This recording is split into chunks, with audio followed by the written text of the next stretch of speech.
Shalom, selamat pagi. Selamat berbakti di dalam nama Tuhan Yesus Kristus. Kita mau bersatu hati di dalam hadirat Tuhan pagi hari ini. Bapa di dalam surga, kami mengucap syukur berterima kasih kepadamu buat pagi hari ini. Jika kami boleh ada sampai saat ini dengan tubuh yang sehat, dan tidak ada yang kurang satu pun dalam hidup kami, semua adalah anugerah Tuhan adanya. Kami berterima kasih buat waktu dan kesempatan yang masih Bapa berikan bagi kami saat ini. Dengan kerinduan hati yang sama dengan umat jemaat-Mu di sini, kami rindu masuk dalam rumah-Mu, berjumpa dan bersekutu dengan-Mu pagi hari ini ya Bapa.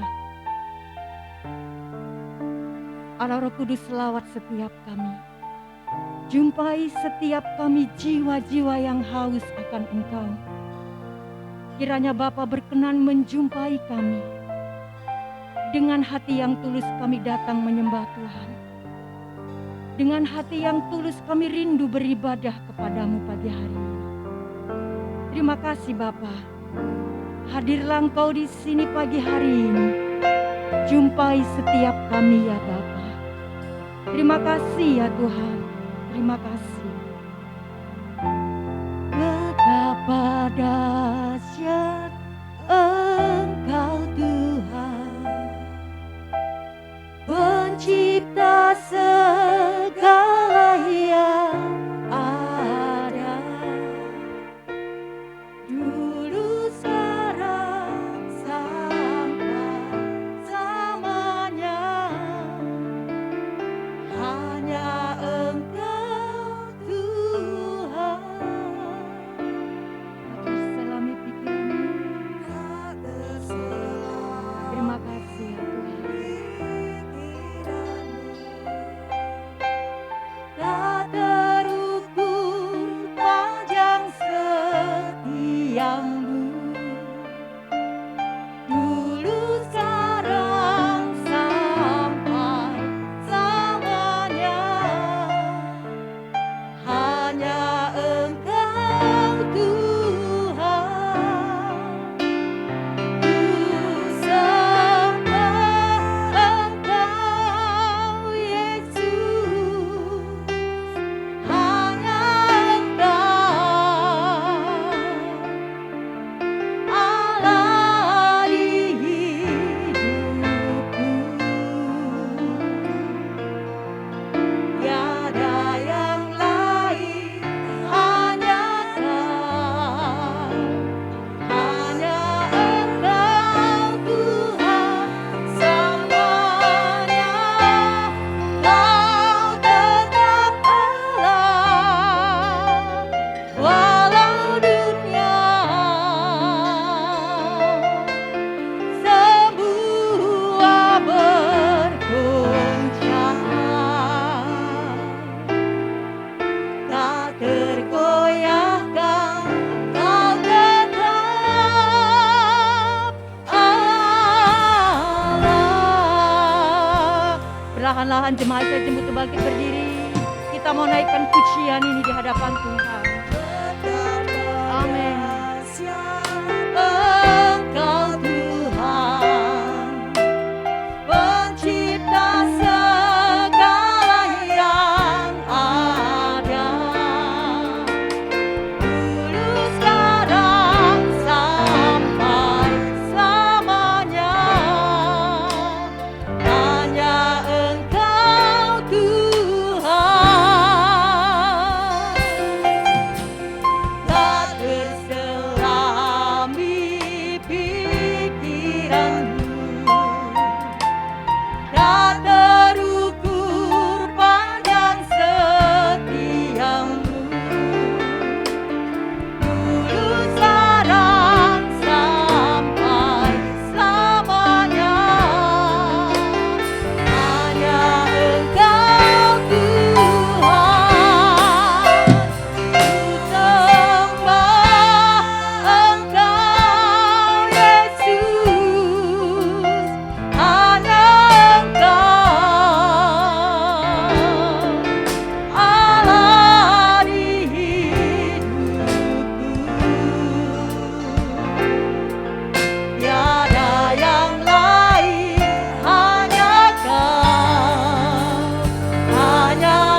Mari dengan hati yang tulus berikan sorak-sorai tepuk tangan bagi Allah kita.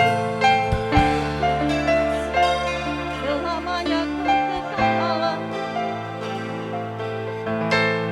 Selamanya kau tetap Allah.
Tidak ada yang lain dalam hidup kami ya Tuhan.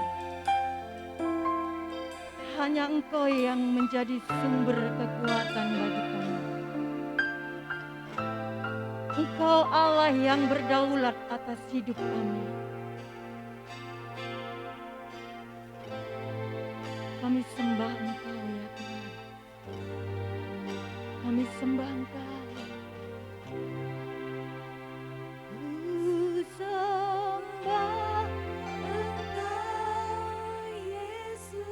Dengan hati yang tulus kiranya pujian ini boleh kita naikkan dari dalam hati.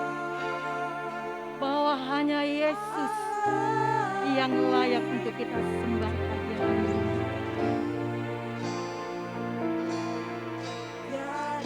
Tiada yang lain ya Tuhan. Hanya Engkau Tuhan.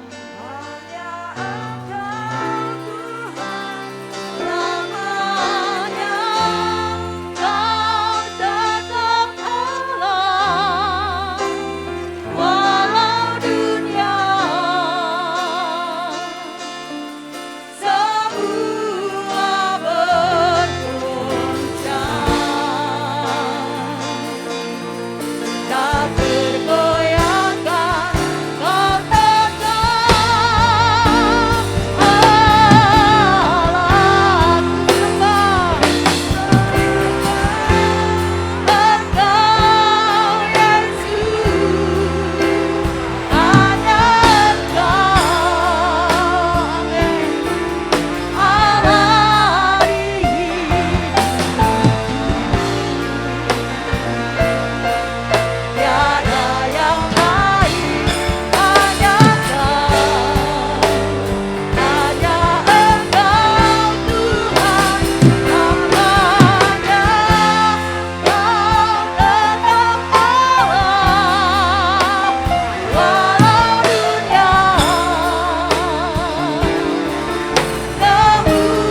Engkau tetap Allah bagi kami.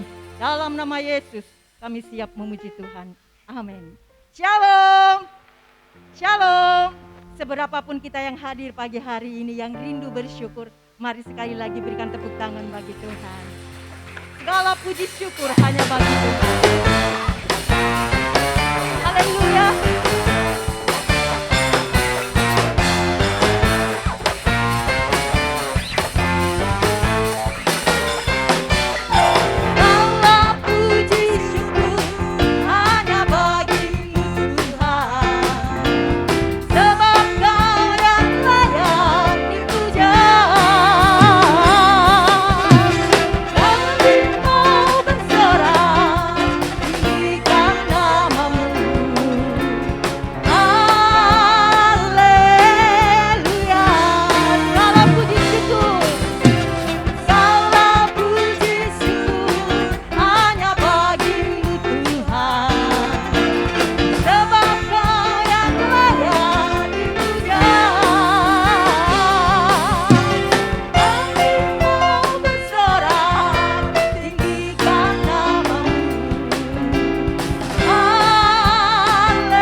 Kiranya firman itu yang akan terus menuntun langkah-langkah kita. Firman itu yang akan terus menuntun hari-hari hidup kita. Pada akhirnya, biarlah hidup kita semakin didapatinya berkenan di hadapan Bapa. Terima kasih ya Tuhan. Terima kasih Bapa. Selain Kau tiada yang lain dalam hidup kami, hanya Engkau. Selain Kau tiada yang lain ada padaku di surga. Hanya Engkau Yesus. Selain Kau tiada yang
Inilah pengakuan iman kami di hadapan-Mu ya Tuhan. Kami mau belajar berdiri teguh mempertahankan iman kami kepadamu. Kau gunung batu kami, dan bagian kami tetaplah Allah untuk selama-lamanya.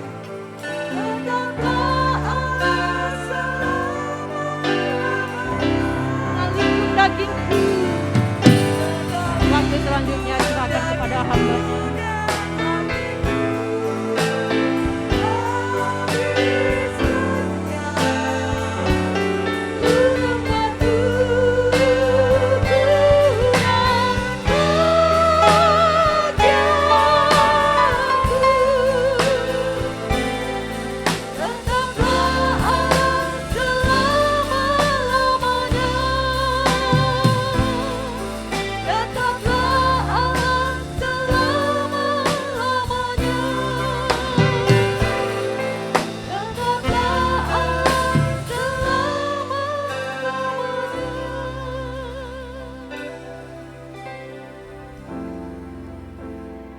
Bapa yang baik, kami ada di sini karena anugerah-Mu, dan pujian kami adalah wujud pernyataan iman kami.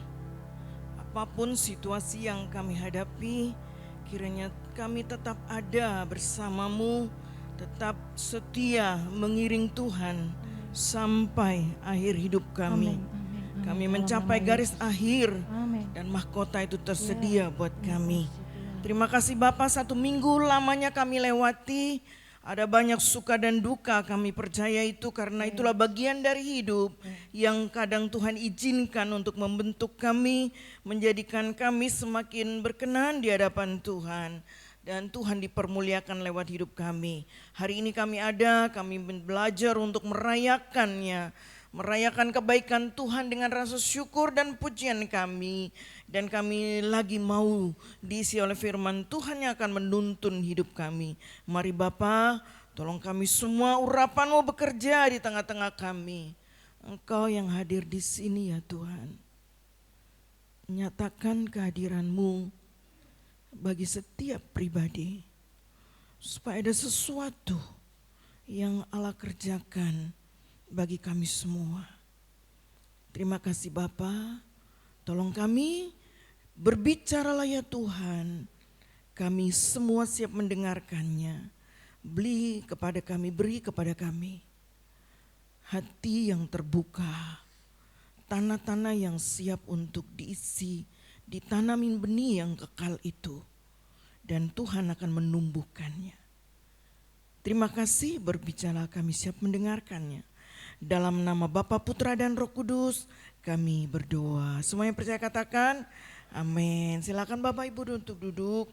Kita langsung saja minta tolong PowerPoint untuk dibuka. Ada beberapa ayat yang kita baca, jadi kita tidak akan baca dari permulaan. Minggu keempat tema kita adalah memperbaiki mezbah. Saudara, saya mau ajak kita untuk dulu balik kepada perjanjian lama sebelum kita berbicara secara khusus tentang mezbah yang masa kini di zaman ini. Next, tolong aja. Oke. Saudara, dalam perjanjian lama, kalau saudara pernah membaca kitab Kejadian, Kejadian khususnya memang ketika berbicara tentang bapak-bapak leluhur itu di kitab Kejadian. Ya. Nuh, Abraham, Ishak, Yakub dan beberapa yang lainnya, ini nama-nama yang sering, artinya yang leluhur yang paling atas begitu ya. Mereka selalu menghadirkan mezbah dalam hidup mereka. Nah, setiap selesai kejadian, Nuh setelah air bah dirikan mezbah, Abraham setelah sampai di Kanaan dirikan mezbah, setelah anaknya diluputkan dari korban yang di atas Moria itu juga dia bangun mezbah. Mezbah dalam perjanjian lama tidak berbicara tentang bentuknya, karena kadang-kadang mereka nyusun batu, taruh batu begitu saja ya, tidak disusun rapi. Tapi mezbah itu ternyata didirikan untuk memperingati suatu peristiwa di mana yang mendirikan ini ada hubungan khusus dengan Tuhan. Contoh, Yakub mendirikan mezbah dan menamai itu tempat itu Betel itu kan ya. Karena disitulah Yakub pertama kali berjumpa dengan Allah dan dalam pergumulan untuk Allah memberikan janji kepada dia. Nah, Abraham di atas Muria itu karena Allah menyatakan sesuatu yang luar biasa, anaknya diganti oleh korban. Itu tipologi tentang sebenarnya menggambarkan korban Kristus itu ya di kemudian hari. Karena di Moria itu ada tempat juga Yesus disalib. Dan disebutkan anaknya Abraham dengan korban pengganti. Nah, Kristus itu berkorban untuk mengganti kita semua, bukan? Nah, saudara, saya akan lanjutkan karena tidak akan berlama-lama di sini. Ya. Yang kedua, setelah perjanjian lama kita melihat kemah suci dibangun. Pada waktu itu kan hanya batu-batu tempat orang mempersembahkan oleh leluhur. Kemudian mulai zaman Musa Allah memberikan perintah untuk detil membuat kemah. Di sanalah ada tempat namanya mezbah, korban bakaran untuk pertobatan seseorang di ruang suci, dan kemudian ada mezbah ukupan di ruang maha suci. Saudara bisa lihat petanya gampang, itu tek internet sekarang mudah sekali ya. Nah, itu ada bagian itu di dalamnya. Ada ruang kudus dan ruang maha kudus, ada mezbah. Mezbah korban bakaran dan mezbah ukupan. Korban bakaran itu tempat mereka mempersembahkan korban untuk pengampunan dosa. Istilahnya sekarang mungkin itu pertobatan ya, lalu masuk di dalam penyembahan di atas. Nah, kemudian saudara, bangsa sekitar Israel punya mezbah, punya. Dan mereka juga mempersembahkan korban-korban, bahkan ada yang dipersembahkan itu anak benar gitu ya. Dan anehnya dalam perjalanan justru orang Israel sebagian besar ikut arus seperti itu, mempersembahkan korban-korban kepada yang bukan Allah Abraham, Ishak, yang Yakub, tapi kepada Allah-Allah yang lain gitu. Disebutkan Alkitab Allah asing, ada yang korban asing. Tuhan bilang begitu ya. Nah, lalu dalam perkembangan setelah Israel sudah memiliki raja dalam zaman Salomo itu, kerinduan membangun bait Allah itu dirindukan oleh Daud dan diteruskan oleh Salomo membangun bait Allah yang megah. Dan di dalamnya itu ditaruh lagi, sebenarnya dia masih mencontoh apa yang dibuat oleh Musa, tetapi sudah lebih dibuat modern ini dan itu, saudara. Tapi tetap itu ada namanya mezbah, korban bakaran dan ukupan, gitu saudara.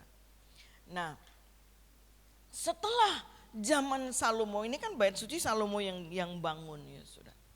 Setelah anaknya turun-temurun, kerajaan sudah pecah.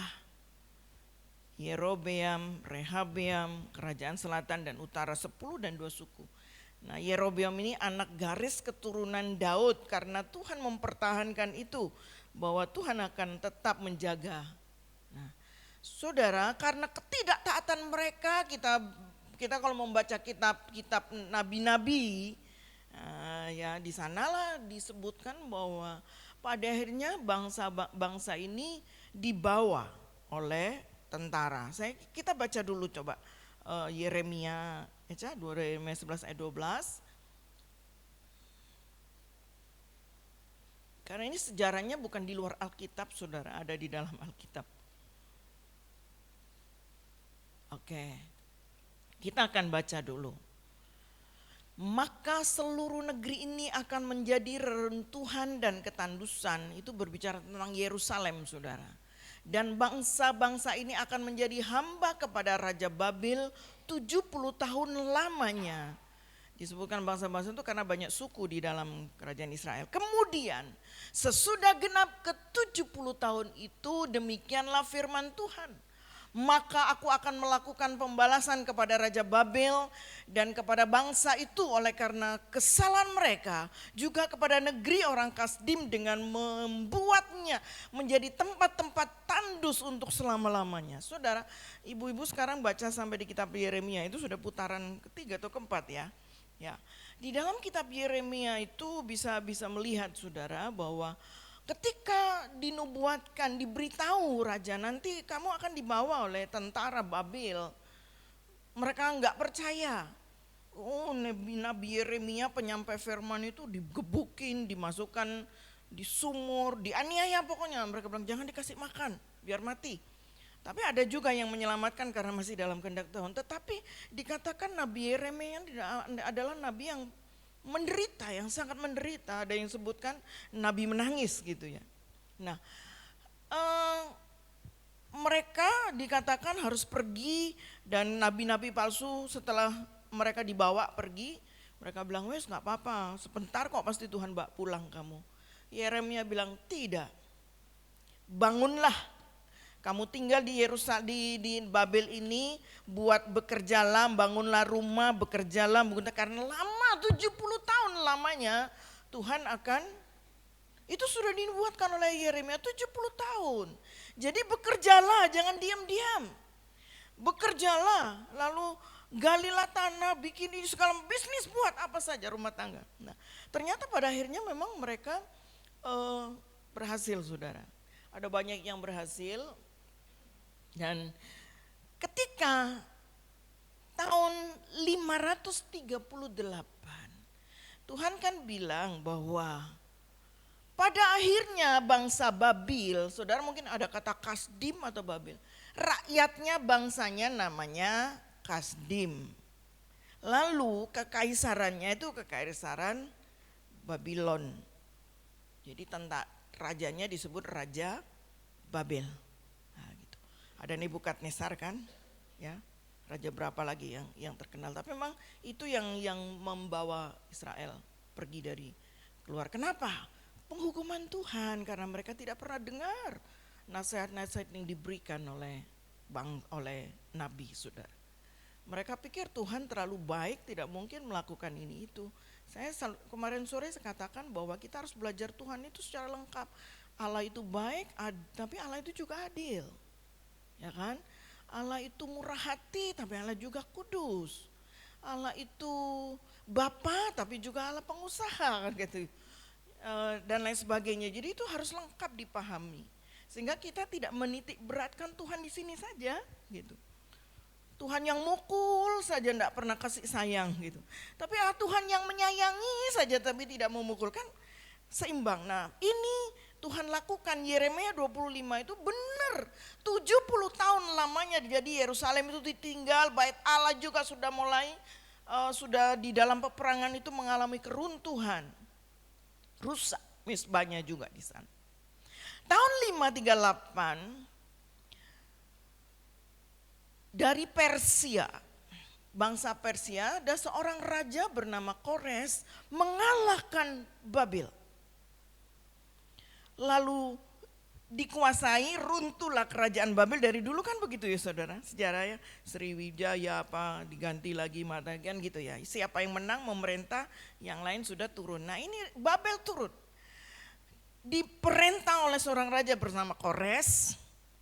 Dan Kores ini dikatakan seorang yang baik hati, murah hati saudara. Jadi dia bilang begini kepada orang-orang tawanan, kalian semua silakan memilih, boleh tetap di sini atau boleh kembali ke tempat asalnya. Dengan syarat yang kembali balik membangun mezbahnya di sana supaya apa? Kalian mendoakan saya di dalamnya. Jadi raja ini punya kebaikan, tapi juga aku sudah berbuat baik kepadamu. Yuk bangun sana, nanti doakan saya di sini begitu ya.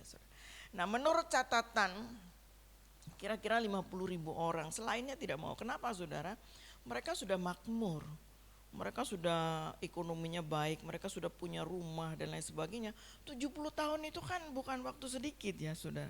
Sementara mereka begini, pulang ke Yerusalem 70 tahun, tanahnya tidak pernah digarap, ekonominya juga yang sisa-sisa waktu itu karena orang-orang pinggiran. Kenapa? Yang diangkut tuh kan dipilih, diambil, makanya ada Daniel, ada itu orang-orang yang hebat-hebat, yang pinter-pinter yang dibawa karena mereka nawan enggak cuman sekedar nawan, dipilih yang bagus-bagus supaya bisa dipekerjakan dengan baik di negaranya.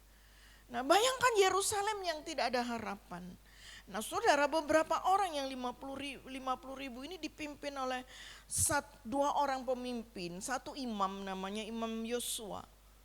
Bukan Yosua yang memimpin keluar bangsa Israel kayak sekarang, nama Lukas banyak, nama Matius banyak kan begitu.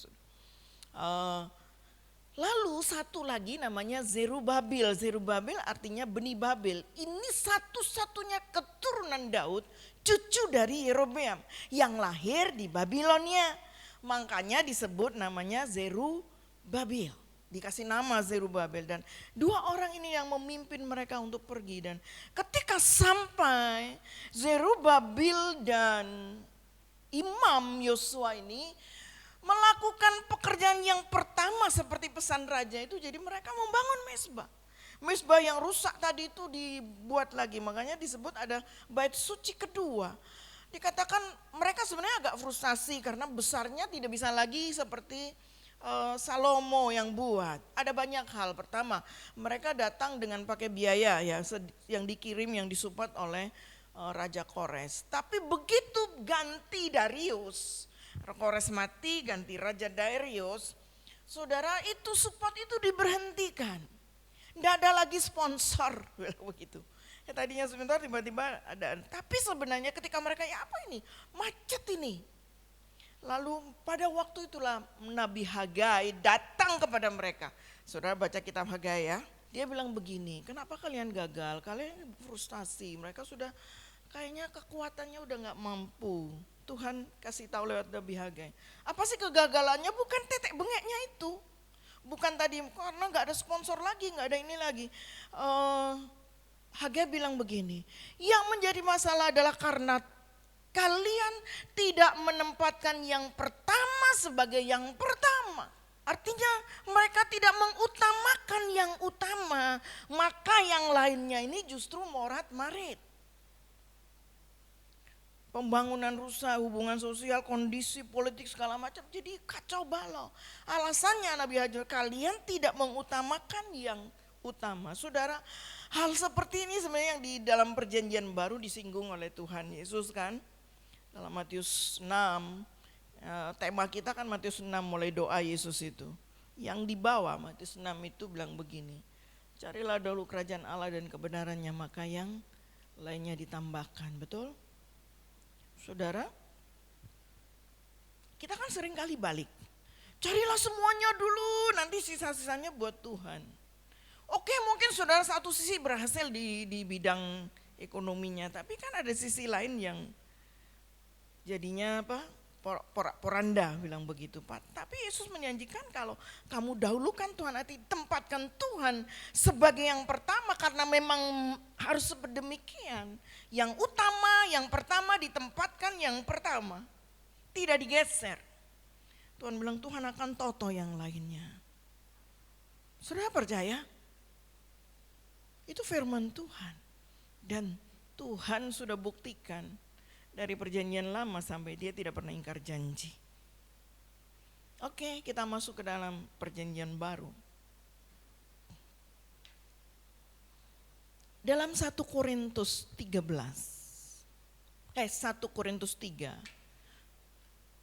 saudara, khususnya di ayat 16 sampai 17. Kita baca dulu, tapi ini tidak berdiri sendiri ya saudara. Ayat 16-17 itu muncul setelah ada ayat-ayat sebelumnya. Dalam 1 Korintus 3.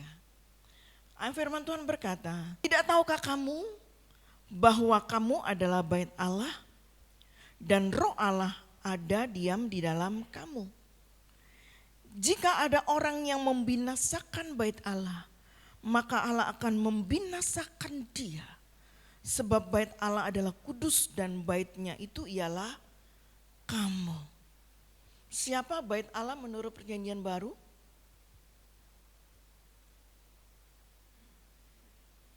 kita, saya, saudara, kita semua. Kita individu tapi juga kita semuanya. Bait Allah itu adalah kamu.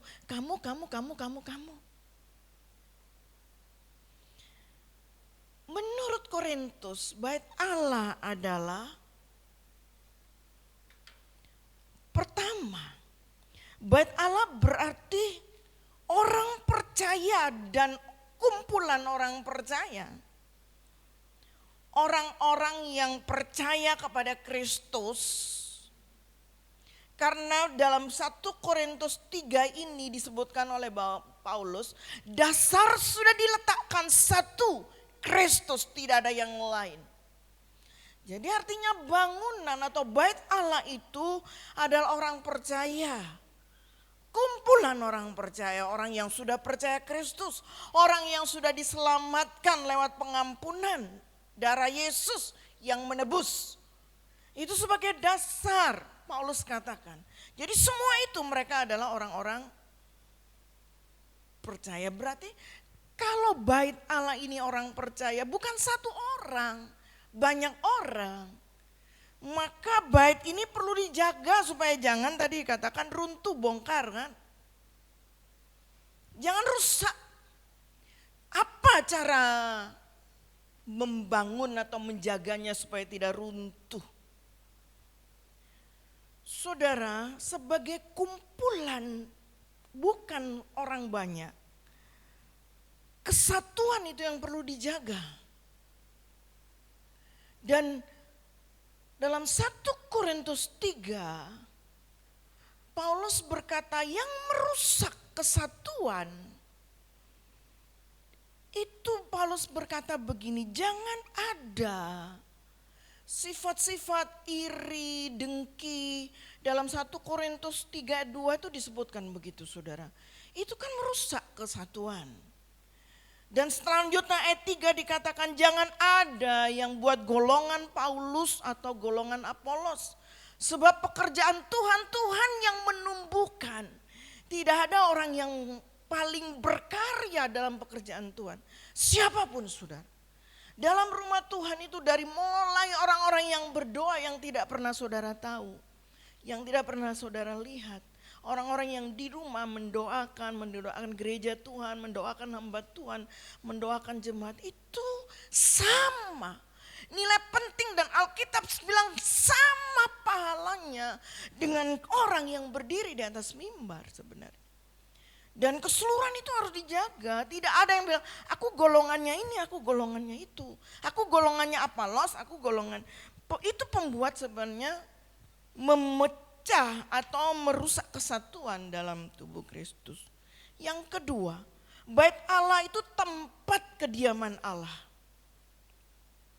Sudah dengarkan saja, kalau ada yang mau ini nanti bisa di copy. Oke. Bait Allah itu adalah tempat kediaman Allah. Korintus 3:16 tadi dikatakan bahwa Roh Allah diam di dalam. Bukankah tubuhmu itu bait roh dan Roh Allah tinggal di dalam kamu? Roh Allah itu lu bagian pernyataan wujud dari Allah Tritunggal. Roh Allah dan firman yang tinggal, berarti bait Allah dalam Yohanes dikatakan pada mulanya Yohanes katakan kalau firman-Ku tinggal di dalam kamu. Kata di dalam orang percaya itu dua hal, firman dan Roh Kudus. Nah kalau firman berarti kan hidup kita itu yang Alkitab katakan firman menjadi daging. Buah-buah firman, firman yang hidup dalam hidup kita.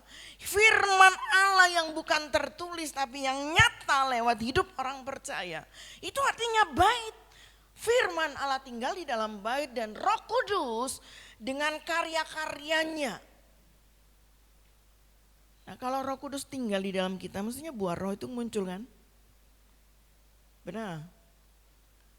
Kasih, sukacita, kemurahan, kebaikan, penguasaan diri dan lain sebagainya, banyak sekali. Jadi karena kita ini tempat kediaman, tapi kita kadang kan lupa saudara. Roh Allah diam di dalam kita, dan roh itu juga sebenarnya ketika roh mendiami kita, dia akan menuntun, membimbing, mengarahkan, menolong juga. Karena Alkitab katakan dia penolong, penghibur. Saudara dalam menghadapi semua hal hari-hari ini, saudara, kita mesti justru mengalami kuasa ini saudara. Bagaimana roh yang ada di dalam itu yang tidak pernah meninggalkan saudara diberi kesempatan untuk bekerja. Menyatakan karyanya. Fungsi Roh Kudus apa kan banyak gitu saudara, dan itu bisa dikerjakan. Artinya harus kita alami begitu. Nah tergantung kita beri enggak. Kadang kan kita menutup suara hati kita untuk mendengar, roh yang berbicara pasti itu di dalam batin kan. Jarang Roh Kudus berbicara audible, walaupun bisa. Audible itu artinya telinga bisa mendengar. Itu pun masih dalam kaitan dengan hati. Tidak mungkin lepas dari itu. Tapi kalau firman itu ada di dalam kita, dan Roh Kudus ada di dalam kita sebagai baitnya Tuhan, kemana-mana berarti orang percaya kan harus membawa firman itu. Kemana saudara hadir, menghadirkan firman, menghadirkan roh, buah-buah roh. Kita akan terus dipimpin ke kondisi yang seperti itu yang Alkitab katakan, seluruh kepenuhan Kristus ada dalam kita. Kepenuhan yang mana? Bukan cuma kepenuhan yang bergetar-getar. Bergetar karena urapan roh. Kepenuhan di mana ketika firman itu nyata lewat hidup kita dan buah-buah roh itu nyata lewat hidup kita. Dan kemana kita hadir, orang bilang ini loh hadirat Allah ada. Amin. Terakhir, saya tidak berlama-lama saudara. Next, bentar. Di bait Allah itu ada misbah. Tadi bilang ada misbah, korban dan ukupan. Korban, sembelihan dan ukupan itu berbicara tentang doa. Kenapa? Karena di misbah itu tidak boleh berhenti saudara. Itu harus terus-menerus dikatakan ada ukupan. Yang dipersembahkan kepada Tuhan khususnya di misbah, di ruang bait kudus itu. Mereka bakar kemenyan dan menyembah Tuhan, itu yang terus. Nah kalau di mezbah korban bakaran itu baru kalau orang datang menyelesaikan dosanya, kesalahan dengan sesama diselesaikan, itu baru terjadi. Tetapi di mezbah, di tempat ukupan itu terus menerus. Nah, saudara, ini berbicara sebenarnya tentang doa, penyembahan. Ketika kita berbicara tentang penyembahan kepada Tuhan, kita harus tidak hanya berhenti memikirkan nyanyian. Karena kita pikir yuk lagu penyembahan, iya, untuk menghentar kita penyembahan. Tapi penyembahan itu sebenarnya kan seluruh aspek hidup kita yang dipersembahkan. Seluruh kehidupan yang dipersembahkan kepada Tuhan sepanjang hari. Sepanjang waktu, setiap detik, menit, jam, hari, bulan, minggu, tahun. Dan itu penyembahan kepada Tuhan. Nah sementara doa-doa yang dinaikkan dalam Matius pasal 6 itu mengajarkan 3 hal. Pertama, doa bukan pertunjukan. Artinya bukan untuk dilihat orang. Karena orang-orang Farisi waktu itu mereka bilang kalau berdoa berdiri di pinggir jalan, di ujung-ujung, di perempatan biar orang lihat. Tapi doa bukan pertunjukan, bukan sekedar aku ikut doa biar orang tahu aku rohani. Itu yang dimaksud. Bukan pertunjukan. Doa bukan kekuatan kata. Ada orang yang memikirkan doa bagaimana ya kata-katanya kalau tidak bagus disusun sedemikian rupa. Saya bilang untuk doa, memimpin doa di tempat umum memang perlulah. Makanya kalau ada orang yang pegang catakan kalau di kenegaraan segala macam itu kan takut salah. Lalu disorot TV segala macam. Tapi sebenarnya kalau itu doa jadi doa pribadi, kita nggak usah mikirin itu. Ada bilang doa itu ya apa ngomong? Ya ngomong aja. Mau ngomong, ya kamu ingin ngomong apa sama Tuhan kan begitu. Nah sedangkan pola doanya sudah ditulis dalam Matius 6 itu. Pola doa yang bagaimana Yesus ajarkan. Yang pertama tinggikan Tuhan. Setelah tinggikan Tuhan, Tuhan bilang sekarang minta minta. Minta apa? Minta makanan. Boleh minta makan sama Tuhan. Saya sudah jelaskan tentang doa ini beberapa waktu yang lalu kan. Itu tempat saudara menyatakan saya bergantung kepada Tuhan. Jadi bukan berarti karena berasku banyak, rong kintal di rumah kau usah doa. Bukan ini saudara. Artinya setiap hari itu kita bergantung sama Tuhan. Tuhan berkati aku hari ini. Tolong seluruh pekerjaanku. Berkati apa yang kulakukan, kerjakan. Beri pelanggan yang baik. Kalau masak di rumah ini segala macam. Saya kalau berdoa setiap pagi, selalu saya bilang begini, Tuhan hari ini kami bersyukur, saya pakai firman Tuhan. Untuk apa yang Tuhan buat. Apa yang kami lakukan, firman-Mu berkata, teguhkanlah perbuatan tangan kami ya Tuhan. Teguhkanlah itu. Teguhkan perbuatan tangan anak-anak-Mu ya Tuhan. Dalam bidang apapun Tuhan berkati. Dan kemurahan-Mu, kebajikan-Mu menyertai aku sepanjang umur hidupku. Jangan merasa salah minta sama Tuhan. Tuhan suruh kita minta. Tanda bahwa kita itu gak bisa apa-apa kalau tanpa Tuhan. Minta. Lalu minta Tuhan lindungi dari malapetaka pencobaan. Dari yang jahat ya kan. Lindungi dari semua itu saudara.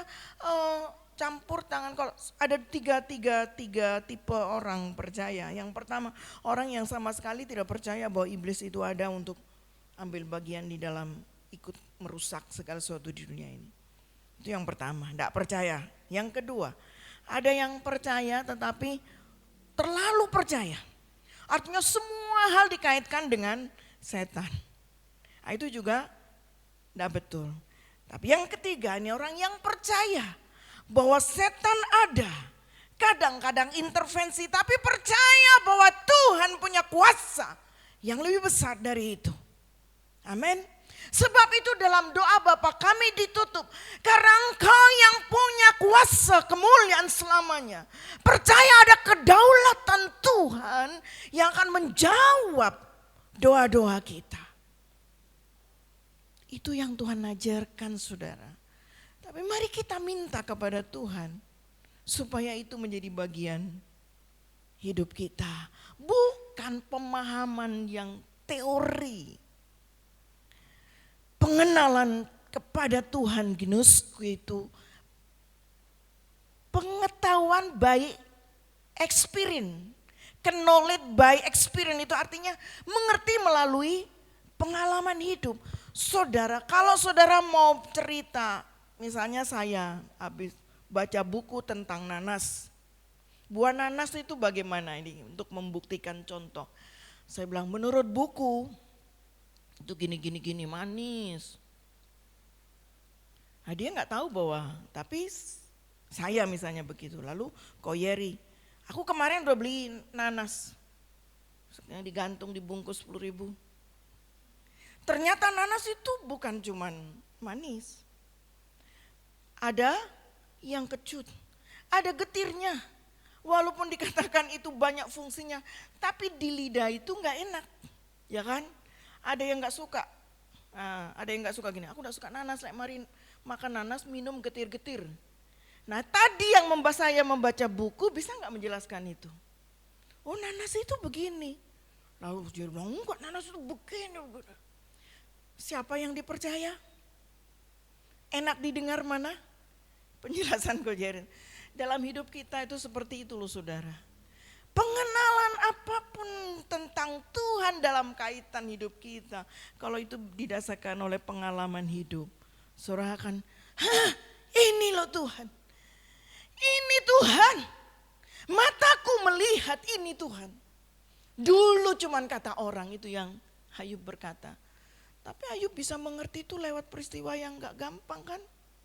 Enak gak yang dialami oleh Ayub? Kita bacanya enak. Sekaligus sepanjang satu hari barang-barangnya dihabiskan oleh pencuri.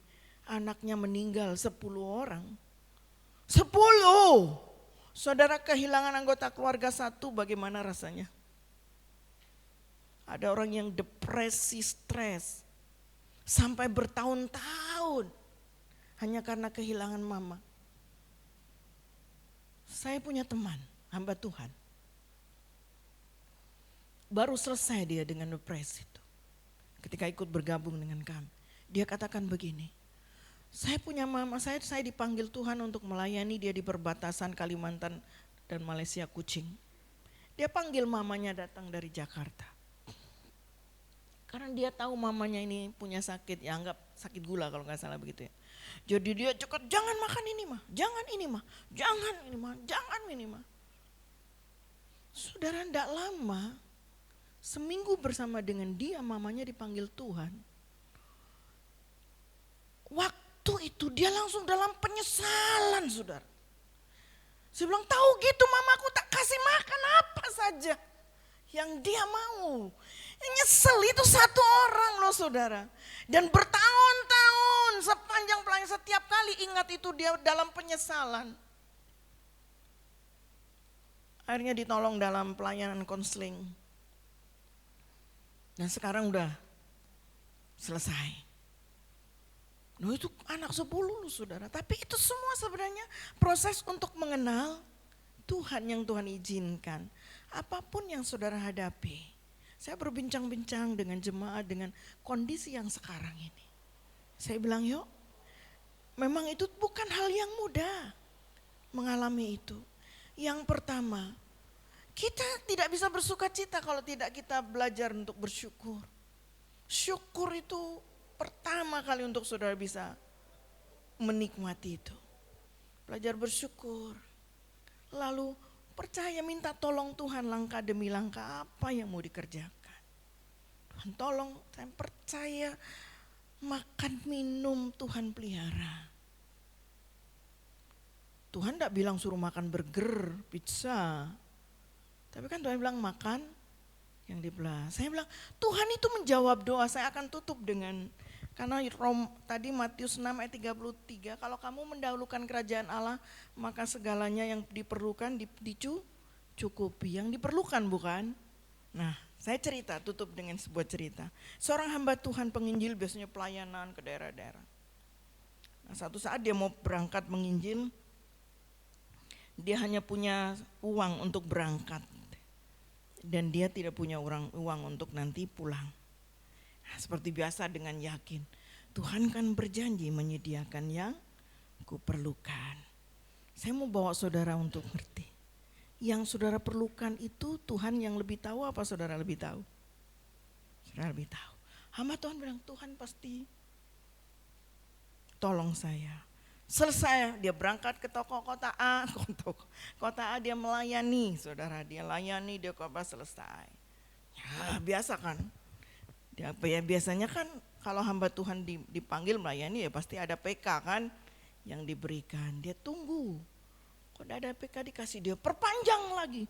Cerita-cerita ngobrol. Sampai lama, rupanya gereja yang ngundang tamu itu lupa. Nggak kasih. Sampai sudah malam ada jemaat yang sharing ngobrol, pergi satu-satu. Ente pulang dia pamit. Dan tidak ada PK diberikan. Akhirnya dia jalan saudara. Sambil jalan dia bilang begini, Tuhan katanya Tuhan tahu apa yang kuperlukan. Rodok ngedumel. Tuhan bilang supaya kamu sehat, Tuhan bilang kamu perlu jalan kaki. Amin. Tuhan tahu, lebih tahu yang terbaik buat kita. Kadang kita susun harus begini Tuhan. Makanya berdoa tuh, pasrah kepada kedaulatan Tuhan, sebab Tuhan yang punya kuasa kemuliaan selama-lamanya. Tuhan berkati. Yuk kita bangun, perbaiki misbah kita. Kita naikkan, hidup kita dipersembahkan semakin yang terbaik buat Tuhan. Ada doa-doa yang berkesinambungan untuk semua, baik untuk keluarga, anak-anak, suami istri, pekerjaan. Tapi jangan lupa berdoa untuk orang-orang kudus katanya. Orang-orang percaya yang butuh dikuatkan. Yang pasti Tuhan tetap Tuhan yang berdaulat atas hidup kita. Dia ada dimanapun Bapak Ibu Saudara ada. Amin. Kita nyanyikan pujian Kau ada bersamaku di setiap musim hidupku. Saya undang bangkit berdiri.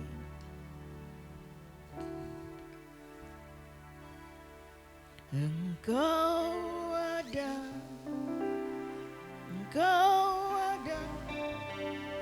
bersamaku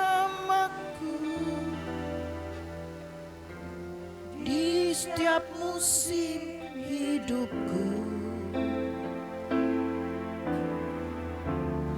Tak pernah Kau biarkan ku sendiri.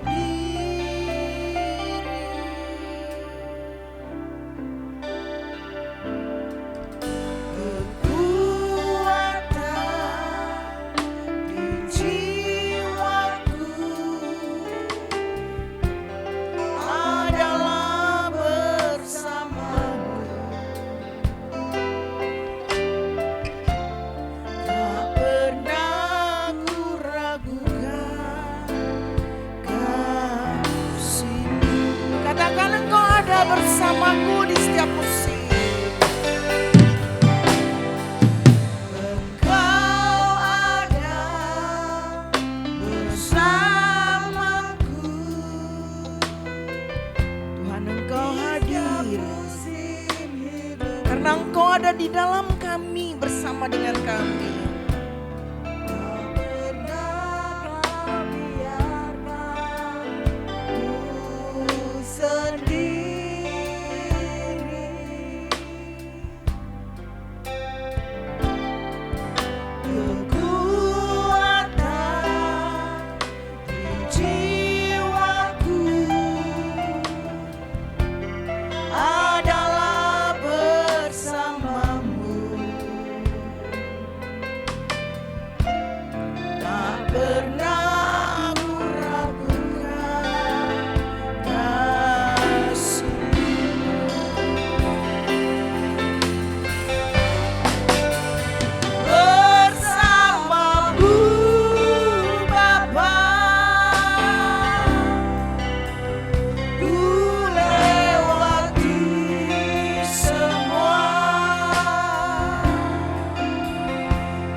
Bahwa Tuhan bersama Bapak Ibu sekalian. Firman dan Roh-Nya menyertai hidup kita.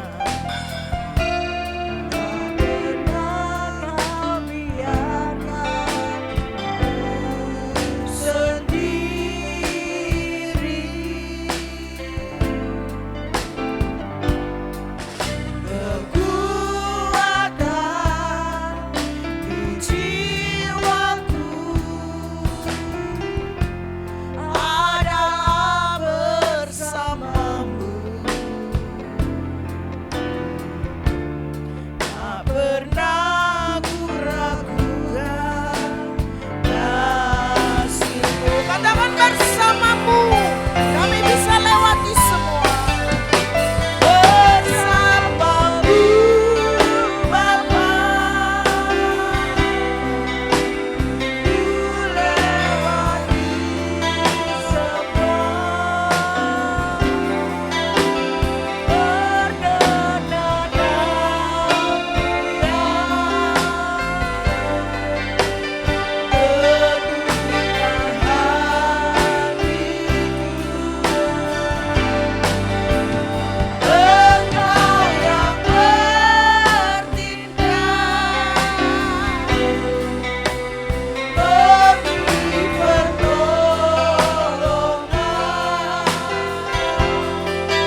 Kami berterima kasih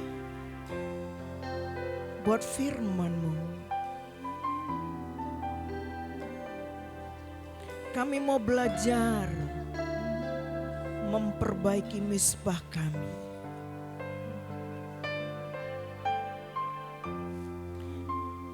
Di mana ada sujud syukur penyembahan lewat hidup yang kami persembahkan kepadamu.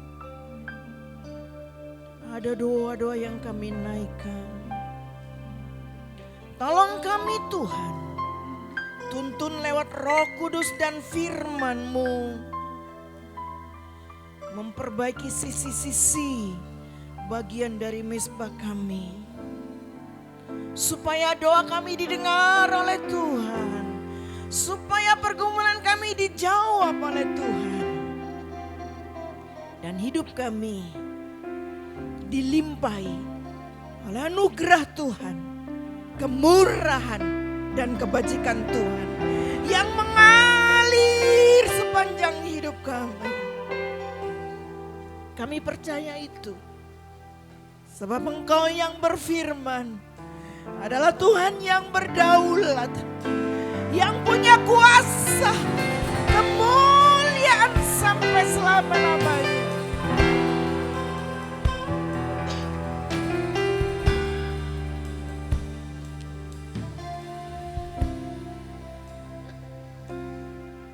Terima kasih Bapa.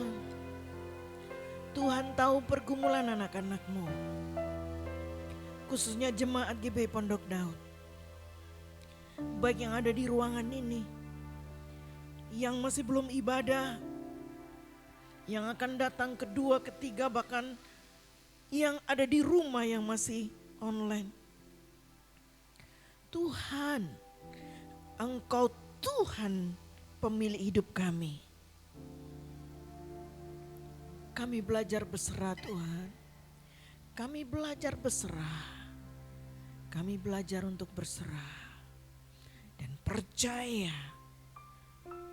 dengan harapan terjadi dalam hidup kami sesuai dengan kehendak-Mu yang terbaik. Terima kasih Tuhan Yesus. Teguhkan firman-Mu dan akan dibawa dalam hidup kami setiap hari. Firman itu akan menjadi daging dan berbuah-buah bagi kemuliaan Tuhan yang kekal. Dalam nama Tuhan Yesus kami sudah berdoa dan mengucap syukur. Amin. Bapak Ibu, silakan angkat persembahannya.